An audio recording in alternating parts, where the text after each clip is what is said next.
mulai menikmati kebaikan dan kemurahan Tuhan yang menjadi bagian hidup kami. Sebelum kami lebih jauh berjalan dalam tuntunan Tuhan hari ini, kami tetap berseru dan berserah kepada Tuhan, karena Tuhanlah kekuatan kami, Tuhanlah penuntun kami, dan Tuhanlah yang membawa kami lebih jauh lagi dalam segala kebaikan yang telah Tuhan berikan bagi kami. Terima kasih Bapa yang baik. Sebentar kami akan menerima kebenaran firman-Mu. Biar Roh Kudus akan berkarya, bekerja sesuai dengan maunya Tuhan. Apa yang disampaikan, melewati kata dan kalimat, bahkan pembacaan pagi hari ini, biar Roh Kudus akan berbicara dan beracara dalam setiap pribadi kami. Terima kasih Bapa yang baik. Kuduslah Engkau, sebab Engkau kudus, dan kudus jugalah kehidupan kami yang ada dalam kebenaran-Mu. Terima kasih Bapa di surga. Berkati kami semua, juga hamba-Mu yang menyampaikan suara hati Tuhan.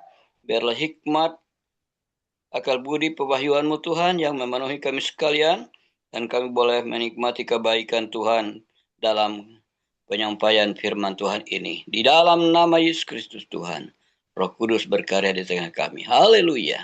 Amin.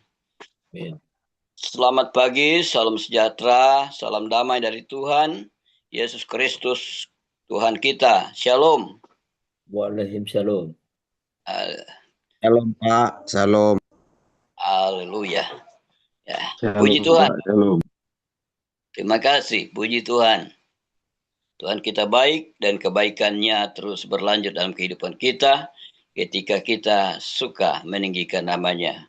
Baik, masih dalam tema yang ditentukan oleh KFI, yaitu supaya kita bersiap dalam menyambut kedatangan Kristus. Bahwa pagi hari ini saya tidak terlalu banyak bawa ayat, tetapi hanya satu ayat, dan ini dapat cukup luar biasa dijabarkan, yaitu dalam Wahyu pasal yang ketiga ayat yang ke-11. Wahyu 3 ayat 11. Aku datang segera. Peganglah apa yang ada padamu, supaya tidak seorang pun mengambil mahkotamu. Sekali lagi, aku datang segera. Peganglah apa yang ada padamu, supaya tidak seorang pun mengambil mahkotamu. Bapak, Ibu, saudaraku yang kekasih, hari ini kita melihat kebaikan-kebaikan Tuhan terjadi atas umat Tuhan.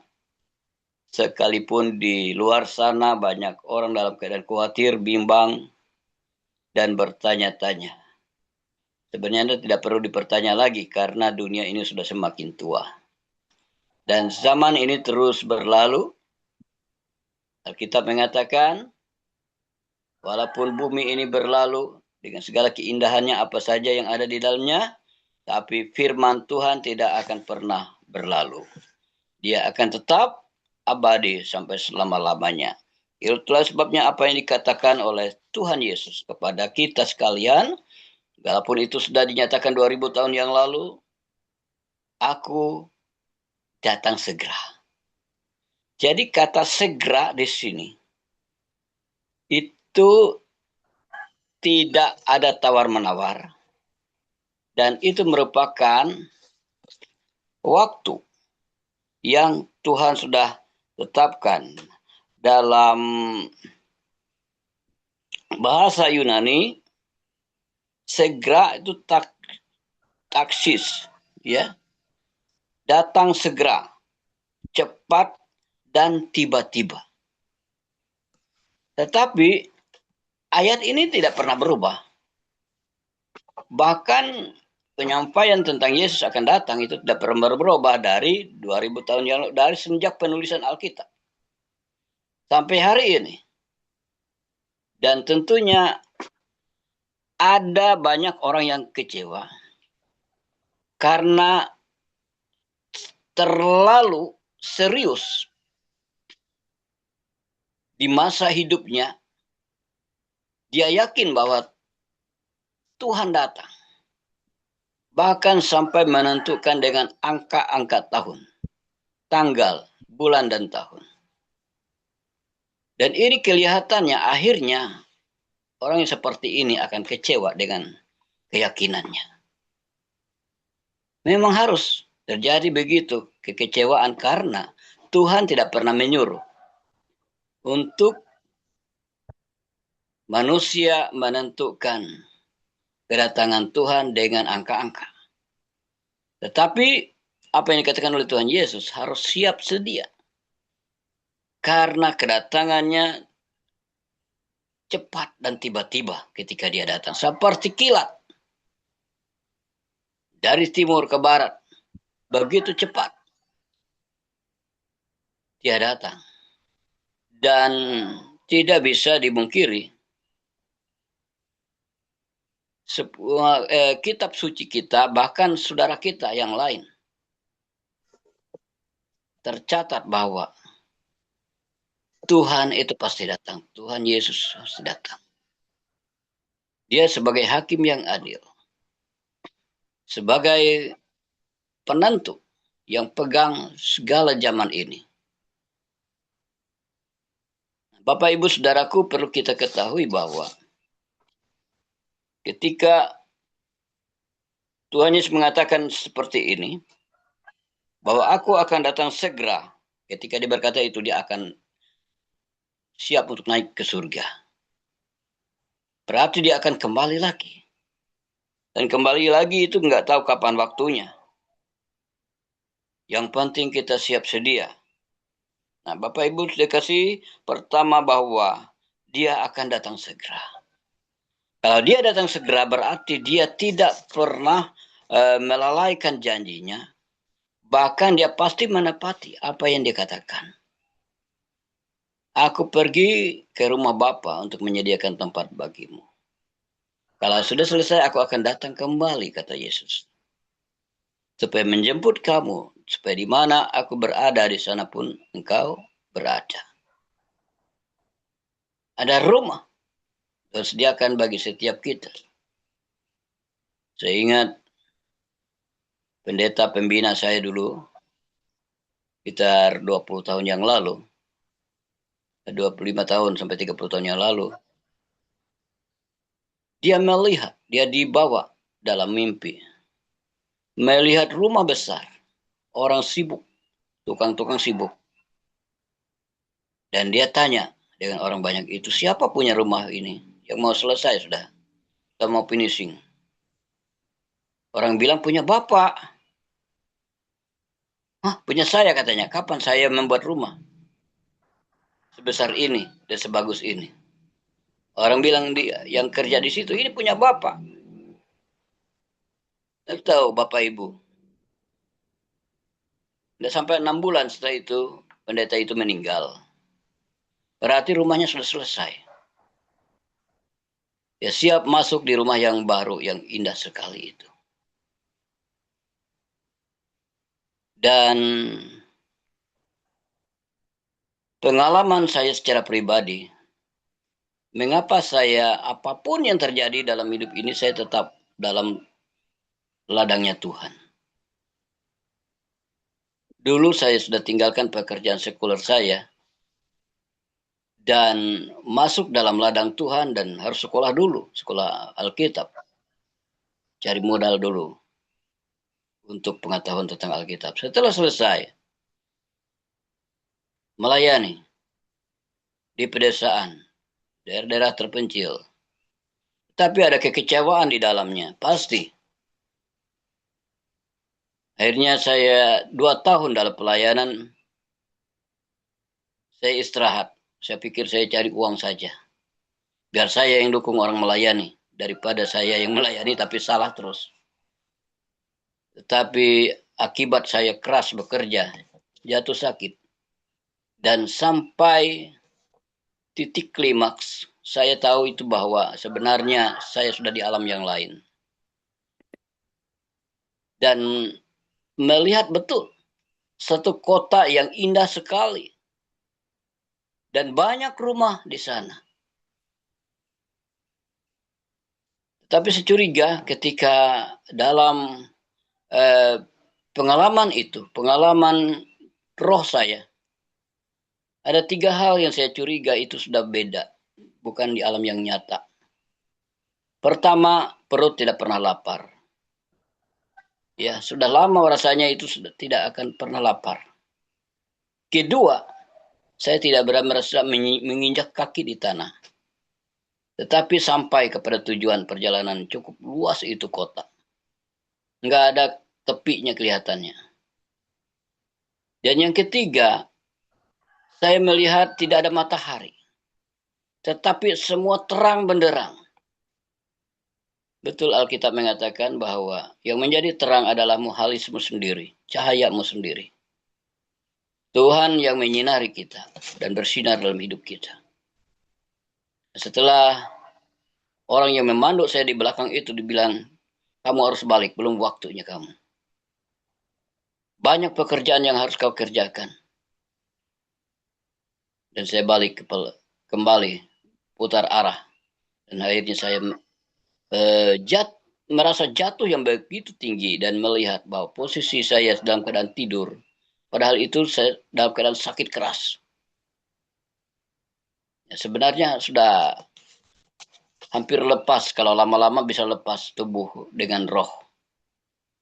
Ya, walaupun rohnya melihat bahwa ada tubuhnya, tapi kalau sampai 2-3 hari sudah tidak layak lagi masuk.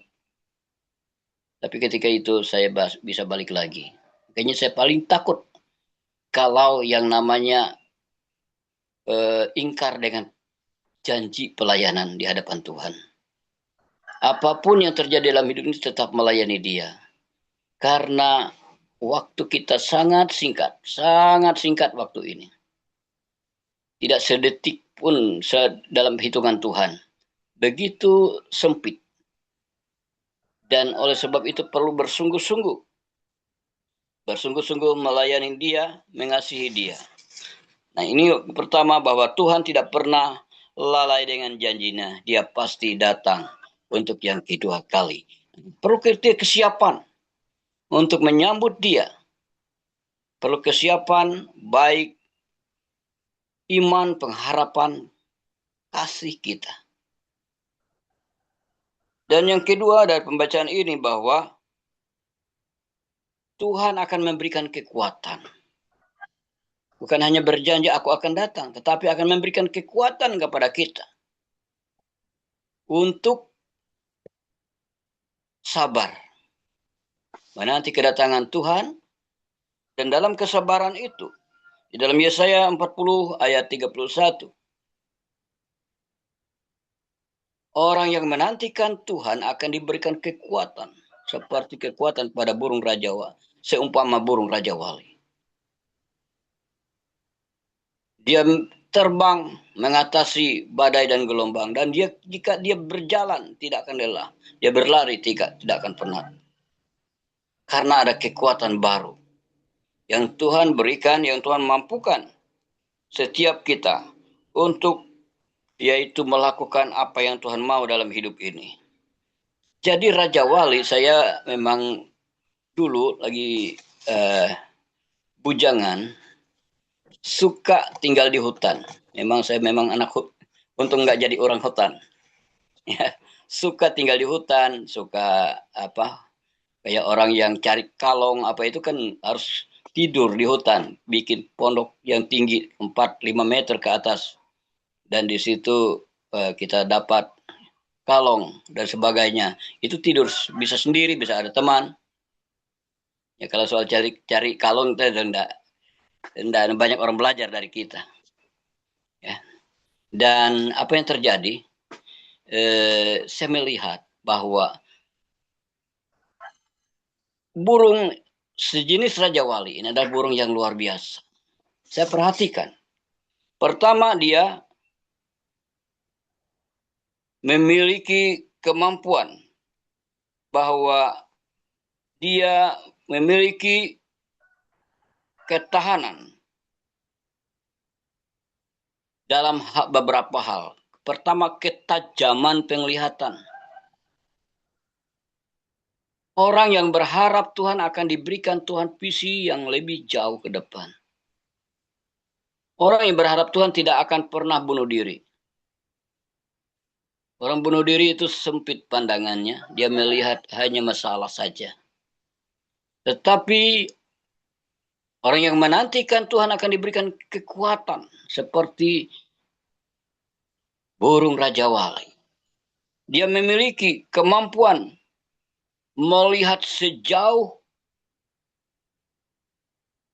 dia dapat lihat. Bahkan perbandingan antara Raja Wali, penglihatan dengan manusia, 1:8. Burung Raja Wali itu mampu melihat dari ketinggian 3 kilometer, melihat dengan jelas binatang sebesar kelinci. Itu luar biasa. Setiap kita diberikan kemampuan oleh Tuhan melihat kepada masa depan yang jelas. Saya ketawa-ketawa melihat ada hamba Tuhan yang berbicara tahun 2026 dan seterusnya itu terjadi krisis yang besar. Ya silakan. Kalau harus krisis, tapi kita punya visi yang lebih jauh ke depan. Anak-anak Tuhan, orang yang berharap kepada Tuhan, melihat sesuatu yang positif dalam hidup ini. Yang kedua, burung Raja Wali ini adalah kemampuan terbangnya luar biasa. Dia tidak seperti burung tekukur yang di bawah, tapi dia semakin deras tantangan, angin, badai, dia memanfaatkan angin yang kuat itu untuk dia terbang semakin tinggi. Jadi kita Bapak Ibu Saudaraku, kita menghadapi tantangan pencobaan apapun juga, itu semakin meneguhkan, menguatkan kita dalam mengatasi badai dan gelombang itu.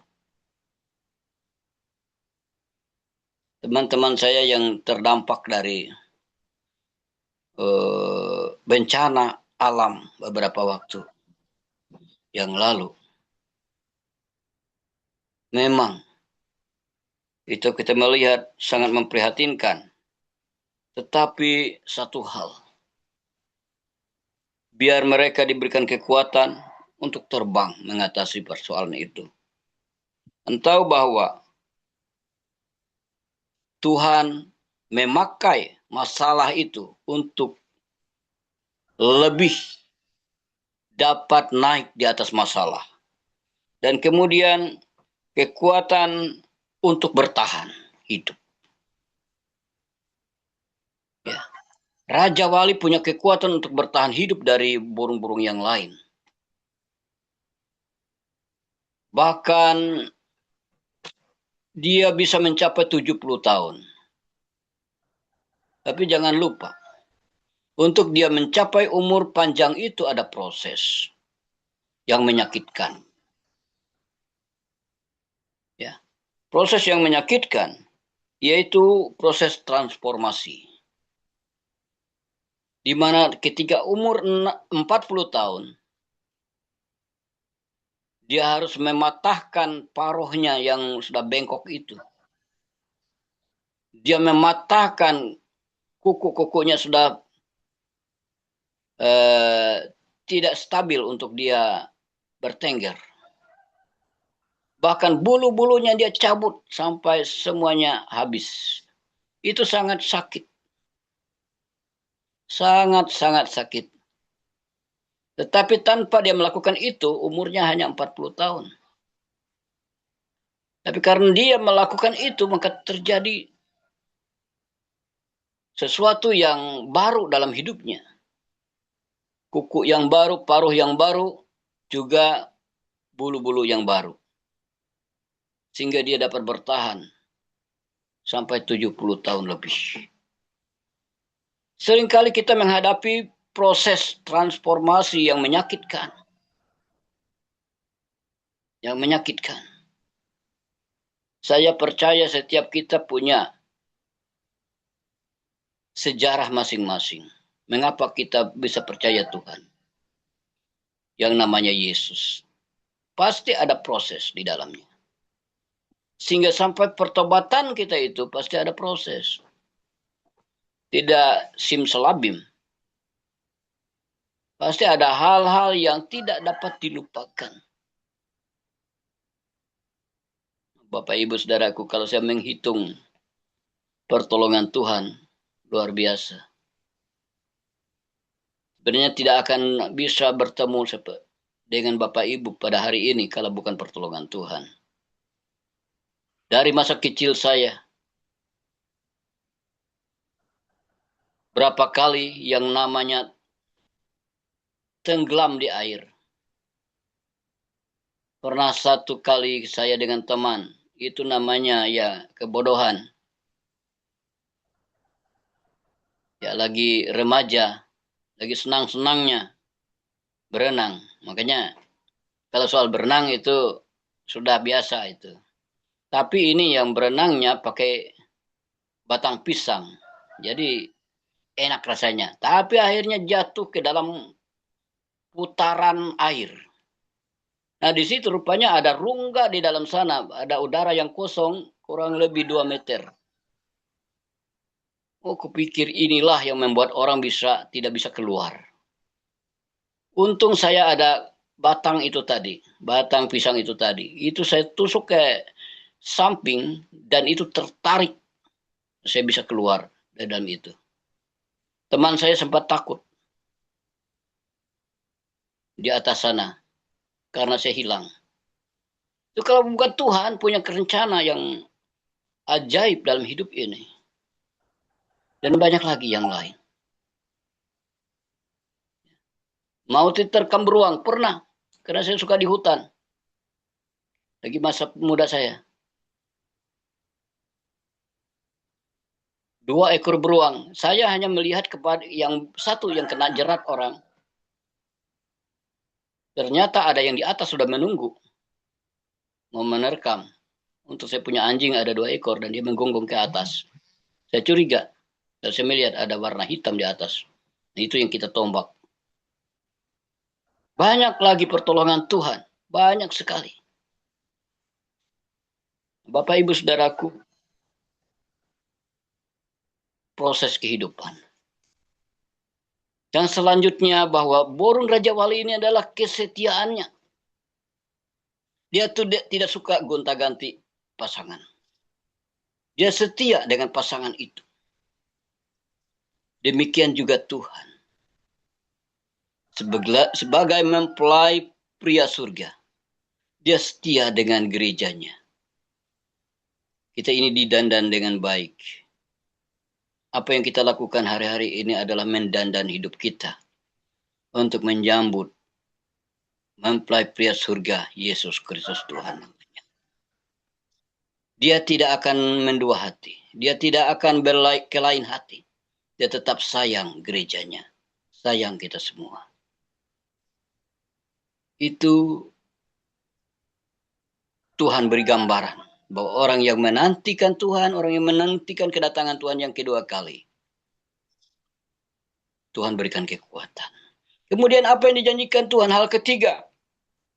Ada mahkota. Jadi bukan hanya sekedar menunggu, ada upah. Di sini ada mahkota, ada beberapa mahkota saya perhatikan. Jadi nanti kalau Tuhan datang, nggak langsung menginjakkan kakinya di bumi, nah datang di awan-awan. Orang yang mati dalam Kristus akan bangkit lebih dulu. Kemudian kalau kita masih hidup di zaman Tuhan, di waktu Tuhan Yesus datang, kita akan dirubah hidup kita ini dalam tubuh yang penuh kemuliaan. Dan saya ingat tahun 1967, itu titik balik keluarga kami bertobat. Percaya kepada Yesus. Kenapa? Melewati saya, Tuhan kasih mimpi. Kami tinggal di ladang. Dengan orang tua, dengan saudaraku. Tinggal di ladang. Itu umur saya sekitar 6 tahun ketika itu. Nah malam itu, Tuhan kasih penglihatan. yaitu langit terbuka lebar dan bercahaya. Itu banyak orang turun naik, orang terbang begitu. Aduh, kulihat begitu ramainya pertemuan di angkasa. Orang menyanyi lagu-lagu yang indah-indah. Tetapi saya sebenarnya mau terbang sudah. Tapi ibu saya ini banyak yang dia pegang. Ada tas, banyak berapa tas segala apa yang di belakang itu. Orang kami bilang lontong. Ya, lah, lanjut apa itu yang di belakang. Kalau orang ya biasa di hutan itu, di ladang itu bawa itu. Ayo, ibuku bilang. Ayo mah, itu sudah orang ramai naik. Ayo kita naik, yuk cepat, cepat, cepat. Sudah dengar itu suara, seperti Tuhan datang, sambut dia. Tapi ibu saya itu, bagaimana ini nak? Ini banyak lengket, ini nggak bisa. Satu sisi saya ingin juga kayak orang naik. Tetapi sisi yang lain, ini orang tuaku. Yang nggak bisa naik-naik karena barang banyak. Saya terbangun. Tengah malam, nggak bisa tidur Bapak Ibu. Sampai pagi. Jadi sampai pagi ditanya mama saya. Kenapa kamu gelisah semalam-malaman nggak bisa tidur? Kami juga nggak bisa tidur kalau kamu gitu. Ya, ketika mereka habis duduk sama-sama minum kopi, kami dua kakak saya minum air dari itu apa? Yang dari enau tuh, dari pohon gula itu. Pagi bapak saya ambil air nira itu, kami minum itu, kami dua kakak. Baru saya cerita. Begini saya bilang. Saya melihat sesuatu yang aneh tadi malam. Dan saya menangis, saya melihat mama nggak bisa terbang. Nggak bisa terbang. Orang pada naik semua. Akhirnya bapak saya bilang, ini waktunya Tuhan. Mungkin memanggil kita sudah berpindah dari agama ini. Dari agama kita sekarang. Itu kami Hindu semua. Berpindah betul kayak pernah cerita penginjil katanya. Yang nanti kita akan naik bertemu dengan Tuhan Yesus. Ramai, kita akan tinggalkan dunia ini. Kita pindah, katanya. Kata bapak saya, kita masuk Kristen. Keluarga saya, saudara saya ada 8 orang. Dan juga di kampung itu dulu, ketika zaman itu, hanya sekitar 5% yang Kristen. Yang lainnya Hindu semua. Tapi sekarang, terbalik. Hampir 100% Kristen kita di sana. Di kampung kami itu.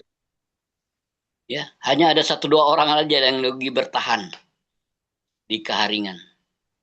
Karena ada nilai plus bagi dia. Nah, Bapak Ibu Saudaraku, saya melihat betapa sesuatu yang ramai sekali.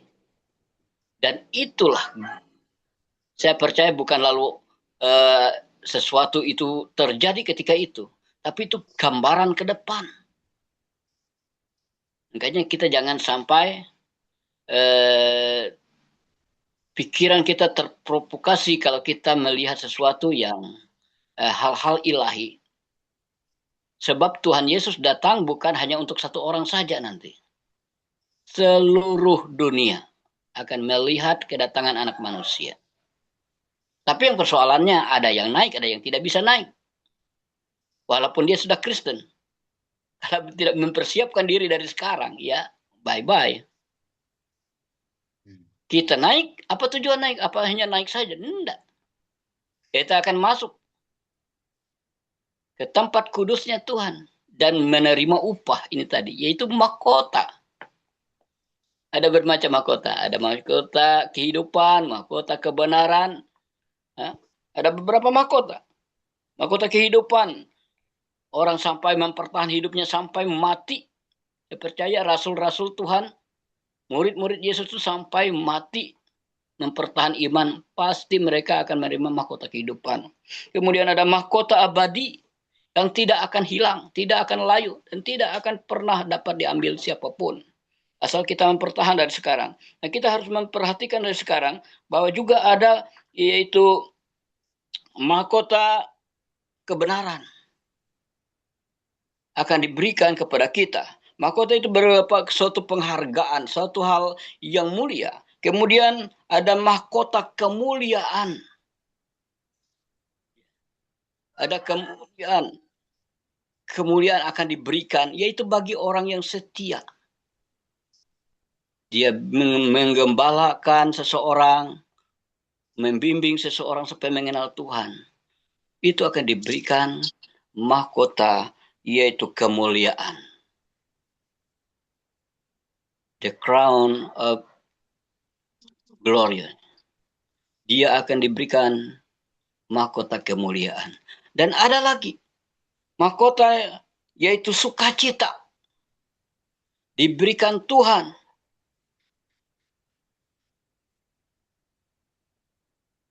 Kenapa dapat diberikan sukacita? Karena dia suka memenangkan jiwa. Dalam pelayanan dia tidak pernah tinggal diam, mencari jiwa-jiwa untuk percaya Yesus. Nanti Bapak Ibu akan terima mahkota sukacita itu. The joy crown. Pasti. Karena apa? Karena satu orang saja yang bertobat karena pemberitaan Injil oleh kita. Berlaksa-laksa malaikat di surga akan bersorak-sorai. Satu laksa berapa? 10.000. Ini berlaksa-laksa, berpuluh-puluh ribu malaikat. Hanya satu orang yang bertobat. Apalagi kalau 5, 10 orang dan seterusnya. Gak kehitungan malaikatnya akan bersorak-sorai memuji Tuhan. Dan kita akan dapat upah itu. Ada mahkota yang namanya mahkota sukacita. Kita diberikan mahkota itu semua. Saya percaya ketika kita menerima mahkota itu, sukanya, kesenangan hidup kita sudah tidak ada bandingan dengan apa yang ada. Baru setelah itu kita turun bersama-sama dengan Yesus, karena Yesus sebagai panglima perang yang akan mengalahkan antikris.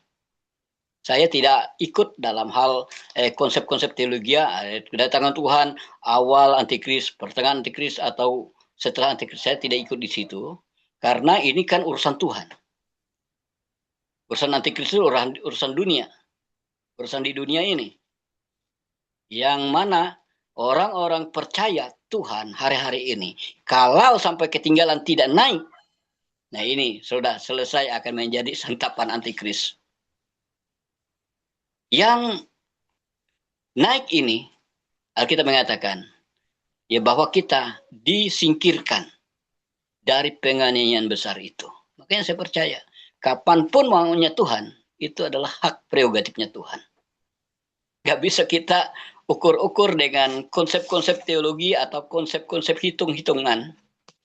Makanya kalau pakai hitung-hitungan, pakai angka-angka, nanti bisa kecewa. Gak betul Tuhan datang, yang datang adalah brimob. Ini hati-hati. Jadi saya arahkan kawan-kawan yang ya, suka berdoa bagus. Pernyataan-pernyataan itu kalau harus diuji dengan waktu. Berbicara tentang Tuhan, uji dalam waktu. Benar tidak? Kita jangan terkecoh. Sebab iblis pun bisa menyerupai mereka terang. Saya percaya betul dengan pekerjaan Roh Kudus, tetapi kalau itu dimanipulasi oleh iblis, kita tolak. Jadi oleh sebab itu Bapak Ibu, kita sedang menanti, mempersiapkan, bukan hanya menanti saja, mempersiapkan hidup untuk rapture, menyambut kedatangan Tuhan yang kedua kali. Seorang pendeta besar pernah melayani di Indonesia ini. Dia keliling dunia diizinkan oleh Tuhan sebelum dia melayani full. Dia minta kepada Tuhan, izinkan aku keliling dunia dulu, melihat apa yang terjadi dengan gereja Tuhan. Bisa bertahan sampai hari ini. Ada 4 hal yang dia lihat. Pertama, gereja Tuhan memberitakan kabar keselamatan, salvation. Memberitakan keselamatan sebab di luar Yesus sulit untuk menemukan nama keselamatan itu. Keselamatan yang sejati. Yang kedua, dia lihat bahwa gereja Tuhan yang bertahan sampai hari ini kalau ada Roh Kudus di dalamnya. The Holy Spirit. Ada Roh Kudus. Yang ketiga, dia perhatikan betul. Gereja Tuhan tetap bertahan sampai hari ini karena ada mujizat, kesembuhan, ada perkara-perkara ajaib, ada hal-hal yang spektakuler yang di luar akal manusia itu dikerjakan Tuhan dalam gereja Tuhan. Memang gereja tidak menyelamatkan, tapi dari gereja berita keselamatan. Ya. Jadi sekali lagi saya ulangi, gereja memang tidak bisa menyelamatkan manusia, tetapi dari gereja, dari dalam gereja itu berita keselamatan disampaikan. Hal yang keempat, dia perhatikan. Apa penyebab gereja bisa bertahan sampai hari ini? Adalah karena gereja punya iman. Orang percaya punya iman, punya kepastian menunggu kedatangan Tuhan yang kedua kali. Second coming. Makanya ada gereja yang lebih fokus ke sana. Kita tidak menyalahkan mereka, tetapi kalau terlalu fokus ke situ, akhirnya meruncing. Yang lain dianggap Kristen halaman. Itu tidak boleh. Semua kita, Paulus katakan, semua kita berlomba menuju kepada tujuan. Kita tahu bahwa yang menjadi penentu adalah akhir.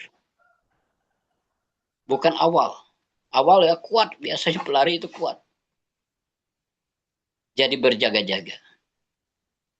Saya ingat sejarah, yaitu istana Buckingham, Inggris pernah kebobolan. Padahal penjaganya berjaga di depan. Tapi karena hanya kebiasaan seperti berjaga, padahal dia tertidur. Tapi untungnya kerajaan itu punya berlapis-lapis pertahanan. Orang yang ingin menjadi teroris yang masuk ke dalam itu ketangkap di dalam. Jadi kita juga bukan hanya kelihatan berjaga-jaga, tapi sebenarnya kita tidur. Itulah gambaran 5 darah yang bijaksana dan yang bodoh. Yang bodoh ini ingin berharap kepada yang bijaksana itu minta bagi minyak dari pelitanya. Tapi yang punya minyak juga beralasan, jangankan untuk kamu, untuk kami aja bisa nggak cukup ini, nggak bisa, cari aja ke pasar sana. Itu gambaran bahwa kita punya tanggung jawab masing-masing tentang kesiapan ini. Nggak bisa kita bersandar, walaupun saya pendeta, saya bilang sama anak, cucu, menantu, kalian harus sungguh-sungguh cari Tuhan. Harus sungguh-sungguh berkenan kepada Tuhan. Bapak nggak bisa mengangkat kalian nanti kalau kalian tidak bisa dari sekarang mempersiapkan diri. Layani Tuhan dengan setia, bukan penampilan. Saya sering ingatkan kepada mereka yang suka melayani Tuhan, baik WL, musik, singer, bukan penampilannya yang Tuhan cari, hati kita. Kesungguhan, keseriusan kita di hadapan Tuhan. Walaupun sederhana, kita kelihatan melihat langsung kalau orang yang betul-betul datang kepada Tuhan untuk memuliakan Tuhan, kelihatan terasa hadiratnya. Tapi dia kalau action, hanya entertainment, maka terasa juga. Tidak ada apa-apa. Hebat kelihatannya, tetapi sebenarnya kosong. Nah, Bapak Ibu Saudaraku, biar kita sama-sama. Betapa indahnya satu saat nanti.